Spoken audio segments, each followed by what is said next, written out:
Thanks for joining us for the Long Island Sound Podcast. Each week we explore new music and dive deeper with the artists and their stories behind the music. Please subscribe and rate and review us wherever you stream this podcast. Here's your host, Steve Yusko. Music discovery, it's what it's all about. Sometimes the most mysterious people can lead you to the most interesting people. Hey, I got Scarlett Rivera, Bob Dylan's violinist, on the podcast. I was introduced to her by her good friend, and now my good friend, Diane Lotney, a fabulous singer. And we get some insights into her groundbreaking violin playing in rock and roll and in music, and where she soared to great heights, all over a chance meeting on the New York City streets. Check it out. Hey, everyone. I'm so excited. It's very rare that you get to meet a pioneer, a legend, and someone who's just really nice in person.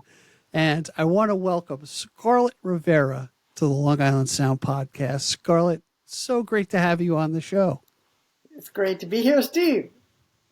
So, some backstory. I was able to meet Scarlett when I saw my friend Diane, our mutual friend Diane Lotney, play at the Bitter End on September 29th. And it was a really great show. There was so much love in the room. And I really got to be a fly on the wall watching the whole show. It was just so wonderful. And it was great to see Heather Hardy talk about what an influence you were on her. But I want to reel the pages back a little bit. I got to ask you, you were a young lady from Joliet, Illinois. And from what I remember, you said you took a one-way bus ticket to New York. Right, not a bus. Never a bus. Not a bus. Oh, okay. Never I got that wrong. A one-way ticket. Train? Plane? Plane, of course. Oh, okay, good. Good for you. So you throw all caution to the wind. You get out of Joliet. You go to New York City. You're trained, classically trained on the violin. And tell me, what was your mindset coming to New York? What were you searching for musically in New York? I wasn't searching. I was going there to accomplish something. I was going there to accomplish me bringing lead violin in a new way to contemporary music. So I was bringing something to New York. And that was a pretty adventurous mission, I would say, that you had in mind. And I want you to bring us back, because a lot of people know the story, and a lot of people don't. There's a lot of misnomers about how Bob Dylan found you on the streets of New York. So bring me back to that day so we can kind of relive that moment in time that really changed the course of your career. I was already experimenting with all different genres of music and accomplishing that. I had accomplished a bunch of interesting things before that day. But on that particular day, I was going to a different audition with a band on First Avenue between 1st and 2nd in the East. Yeah, on 13th. Yeah. As I walked down the street slowly, I was approaching my destination when a car would kind of cruise very slowly behind me. Okay. And the driver asked, "Can I play that thing?" And rolled down the window. And I said, "Yeah, I can." And he goes, "Yeah." Well, then he started to engage me in conversation and kind of wanted me not to go to that rehearsal across the street or audition. Okay. And he said, at one point, he said, "Forget that audition." He said, I got to hear you play. Okay. And as I looked at him and I listened and I looked, something clicked in my mind and said, "This is not an imitation Bob Dylan. This is the real right. You're talking real deal." And, it was like lightning that I should get in the car and go with him. So I did. And we went to, he said his place is right around the corner, which it was. He had a loft in the village. Mm-hmm. We played about well over an hour or so. He played all kinds of songs from song to song to song, but he didn't give me any instructions whatsoever. Just play along, and that was the end of his instructions. And he didn't give me any charts, Didn't tell me what key anything was in. No, nothing about it's going to go here, it's going to go there. This is what it's about. Nothing. Absolutely no hints whatsoever. And then he stayed silent the whole time. And just, on and on, song after song after song. And he also had no expression, as like deadpan. Really? Mm-hmm. Wow. So I didn't know if he liked anything, didn't like it, or was, smiled at any point. No, absolute deadpan. So then he moved from guitar to piano at one point. And then he, slammed down the top of the piano and he said, I got to go hear a friend of mine play. You want to come along? All right. And Okay. I said, oh, yeah, sure. I'd love to. So we back in the car. We went around the block right in front of the Bottom Line Club. And the marker said, Muddy Waters. Oh, wow. And I still didn't know anything, what he thought or felt or anything. And he goes, wow. Sat me down at a chair and left. So I thought, well, that's the end of that, except that I'll get to see Muddy Waters playing. Right. And I was really excited about that. And then after a couple of songs, Bob Dylan stepped on stage and sat in with Muddy Waters. And Muddy Waters announced him, and the place went absolutely bananas. And because in the time, there were a lot of rumors that he was always going to appear in clubs. I think that club owners probably deliberately circulated those rumors to get people spread the rumor, right? Get people to buy drinks and come to the club. He actually was there, and after the end of the song, he went to the microphone and he looked into the distance where I was sitting in the back, and he said, "Now, I want to bring up my violinist." So he definitely told me what he thought of my 2 hours of playing. God, what's amazing. That's an amazing story, and it's amazing that this happened all in one day. That this happened to you, but I don't know. For me to be playing for somebody and not seeing a reaction, and not am I going in the right direction? Obviously, he kept you there and he kept going, so that was an inkling maybe of something. But it kind of points to me of being introverted maybe about things. And, were you introverted at the time, would I'd say? Extremely. A quiet person? Yeah, extremely. Extremely remote, which was a big plus. Oh, I can imagine, it was a huge plus with him. Yeah. Yeah, he probably saw himself in you. He did. Especially coming from the Midwest like he did, and now you're on this adventure, and it kind of takes off from there. What I also found interesting in what you told me is you had that mindset of bringing the violin to different types of music from the get-go, where my assumption would have been, at this point, you were experimenting beyond this point, but you're already there looking into other genres, and you continued that through your career. Yeah. So that I find interesting. So now you're on this roller coaster ride, and does it go right from there to recording within weeks, or what was like within a week actually? Within a week, I got a call. Okay. And by the way, so that was the Desire album. I'm sorry. I got a call directly from him to show up the next morning, actually afternoon. They don't start in the morning. Okay. Start the next afternoon at Columbia Studios. And he gave me the address, and that was it. Now you're on the ride of your life. But another insight into, his character about not giving any instructions is in any band member, he does not want somebody in his band that he has to, it goes here and it goes there, and here's what I want, and he expects you to be a mind reader. Interesting. And he expects you to do it without instruction. Matter of fact, he never talked to the band in rehearsal. Really? Wow. Not about no. It's you were already doing what he wanted you to be doing, or you weren't there at all. Wow. I find that so interesting because I remember seeing an interview with Tom Petty, and I happened to see Tom Petty backing up and the Heartbreakers backing up Dylan. And I think it was Mike Campbell said, yeah, we'd go out and all of a sudden he'd change the tempo, he would change the key. And you know, to me, that'd be like, all right, we're going to keep everybody on the edge and see what happens. And that's like, maybe that's where the magic happens, you know, when it's not so rehearsed. Now, I had mentioned you're a pioneer. You're really, you know, you cut a new road. You were the first female band member for Dylan, correct? Yeah, you bet. And that's, you know, that's a big deal. It is a big That's deal. a big deal.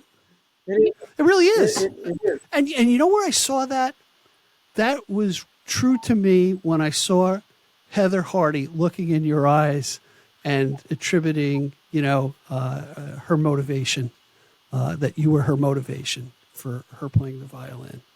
And that's got to be something else for you to hear that. It was really heartwarming, yes, indeed, and thrilling, you know, to see. I mean, I've heard here and there that people might have been influenced, but I really never generally get to hear it from that person. Right. You just, you know, you never know the souls you touch. Right. Maybe sometime in the afterlife, if that exists, you'll hear about it. But it's really kind of be a special moment when somebody comes up to you and says, hey, it was because of you that I'm doing what I'm doing. I'm doing what I love, which I think is really fantastic. So now you do the Desire album. I mean, I got to tell people, by the way, leave comments of what what you're hearing here today.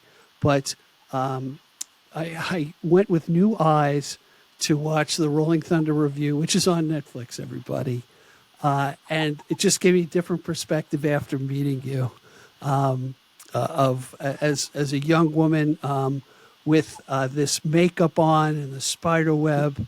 And I just got to relate one thing, too, because I saw the quote where Dylan says, the scary, sexy Scarlet Rivera, she wore a sword everywhere she went, that girl. And my mind went to, oh, you know, the bow, that's the sword. But tell us about the sword, or the variety of swords at the time. Well, I also painted a sword on my cheek sometimes. or on my forehead. Wow. And also, because I never repeated the same face painting twice. I did the spider web once. I did a butterfly once, a different kind of butterfly a different day, and a sword. But I also occasionally carried a dagger on my belt. But the sword, no. But, you know, it was symbolic. I mean, the sword is a big symbol. Like Excalibur is a symbol of strength and kind of royal authority, and it was my symbol of protection. Interesting. Yeah, you're in a band of boys, so to speak, at that point, right? And I remember we touched on this in conversation off the record, where you know, you didn't get into the weird dynamics that can happen with a band. So bring us back into, Well, I was very remote. I did not want to just hang out with them, or I was very non-conversational. like Pop. I was a lone wolf, and I wanted to stay that way.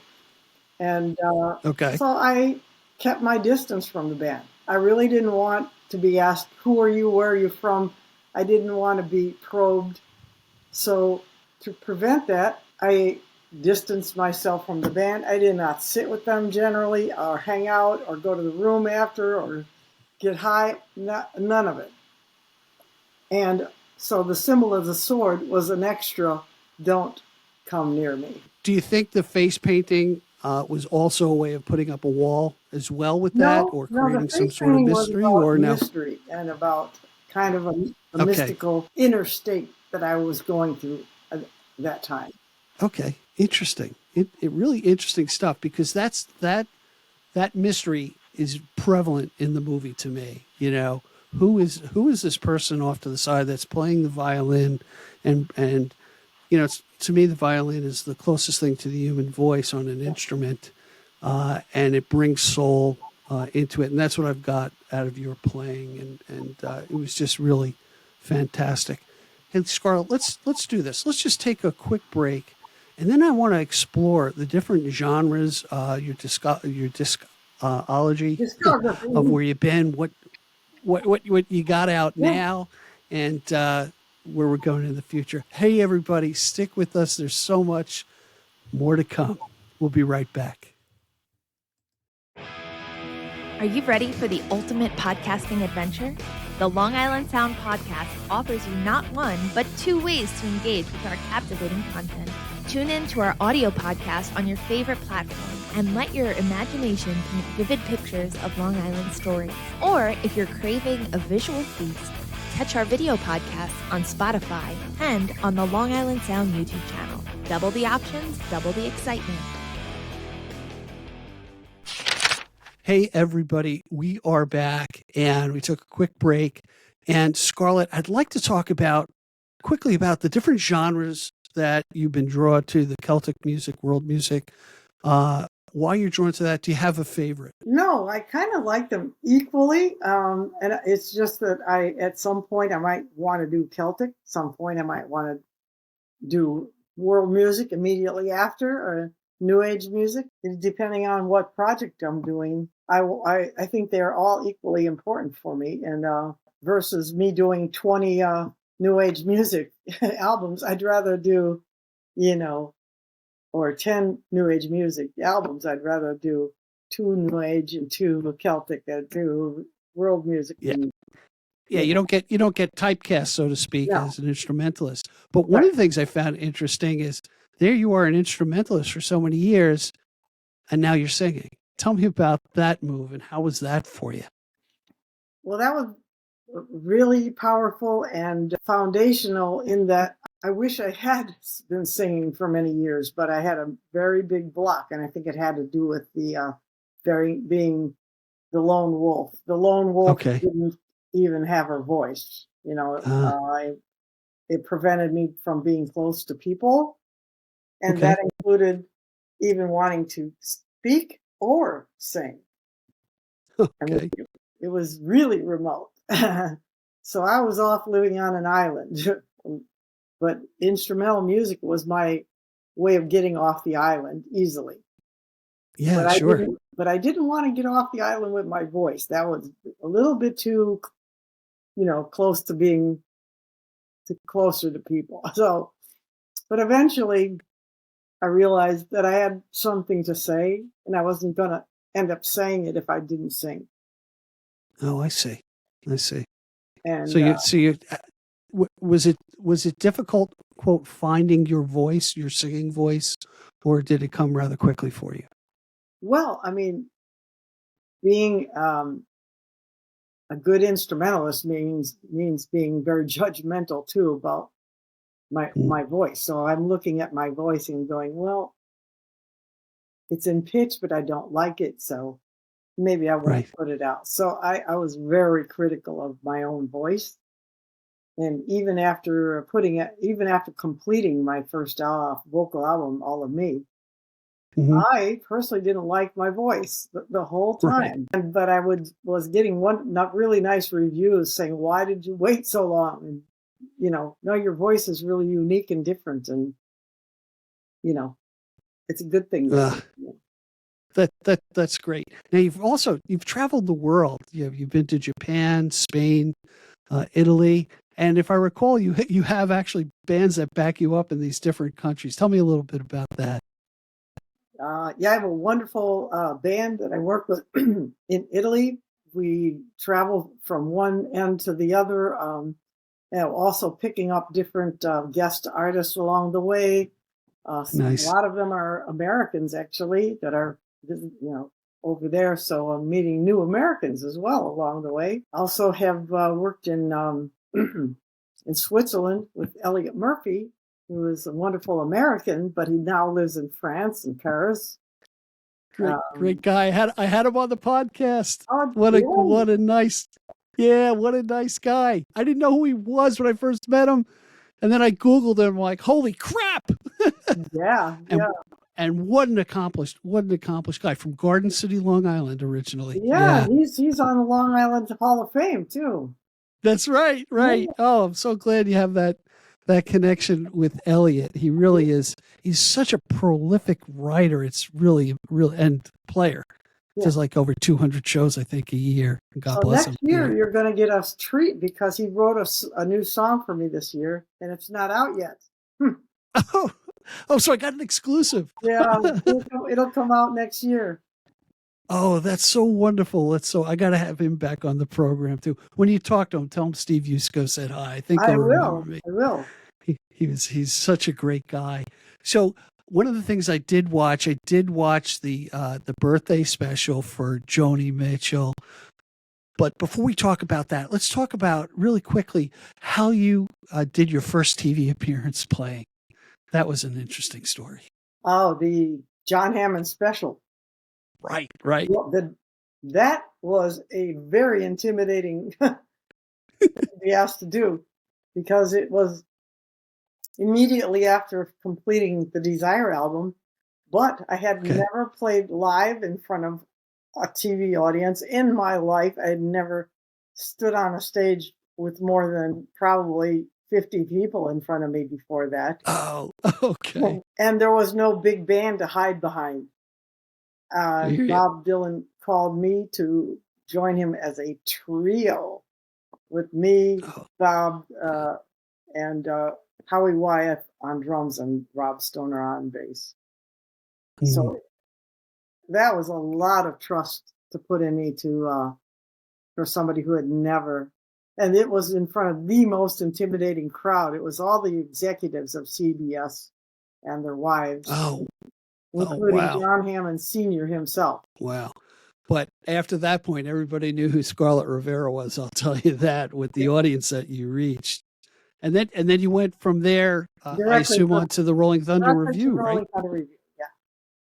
Wow. And then you're exposed to, that was like a carnival, ride, where you're doing, really small venues. And then you're having all these different guest performers that come along, which I think Joni Mitchell was one of them, right?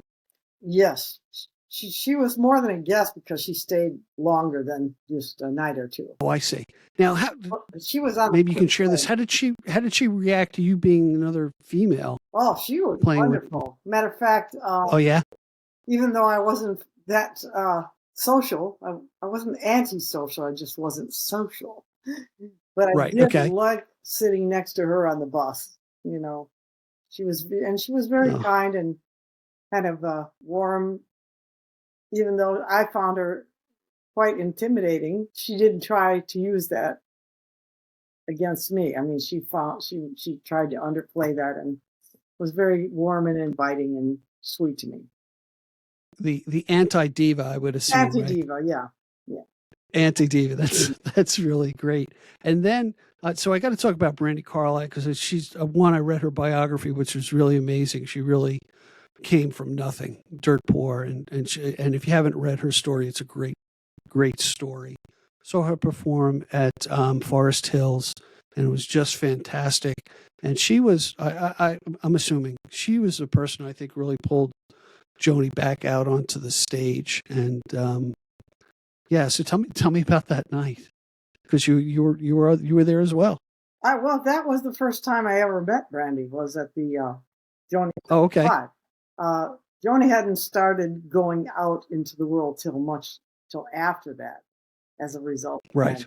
I mean, the Joni 75 was put together by a whole team of people. I don't think Brandi was one of those teams at that point. She was one of the top performers in it, but later it led to her giving her a lot more support, emotional and musical support.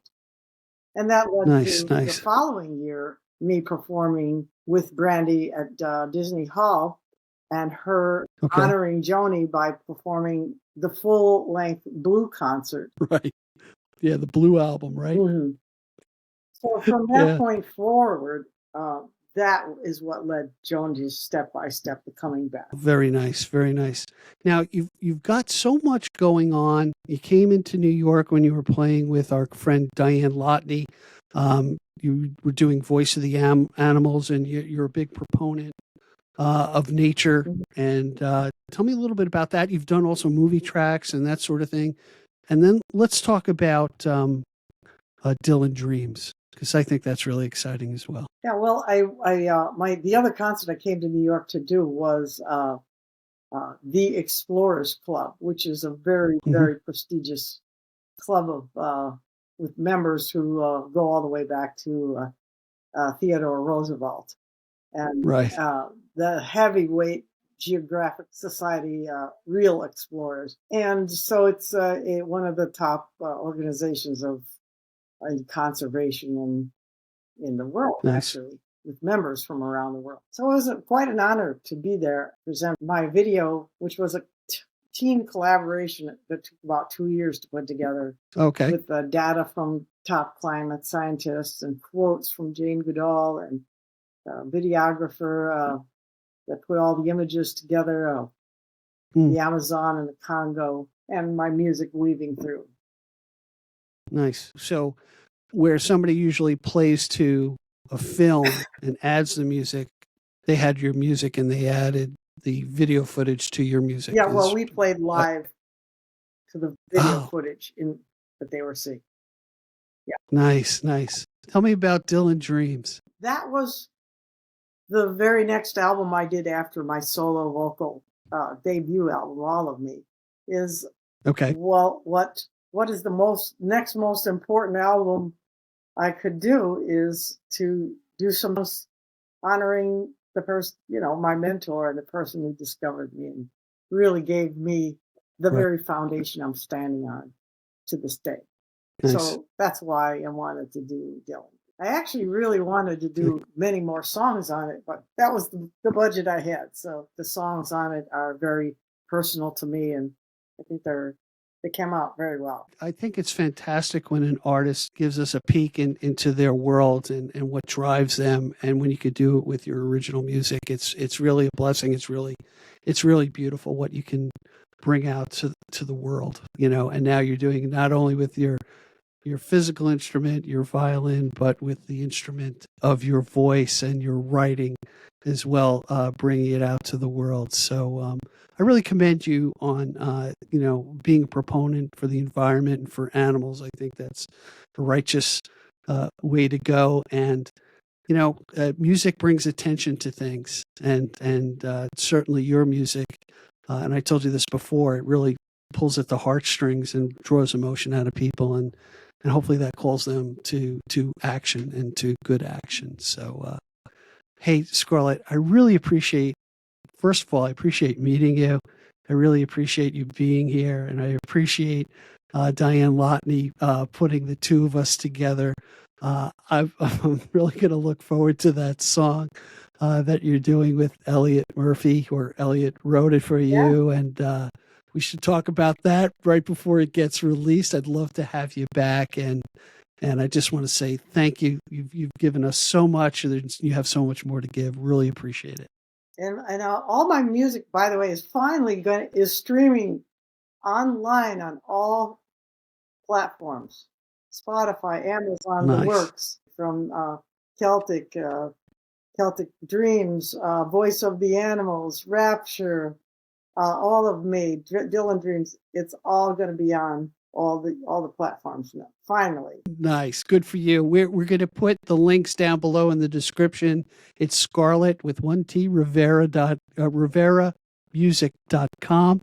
So go into the description, definitely listen and stream Scarlett's music. You'll be a better person for it. Thank you for your time being here, Scarlett. It has really been my pleasure. Thank you, Steve. All right, dear. We'll talk to you soon. Be well. Thank you for joining us today. I appreciate the time you spent with us. Please subscribe and comment, and visit us at gigdestiny.com. Till next time, be generous with your joy, keep your spirits high, and let the music take you on a journey. Be well. Peace.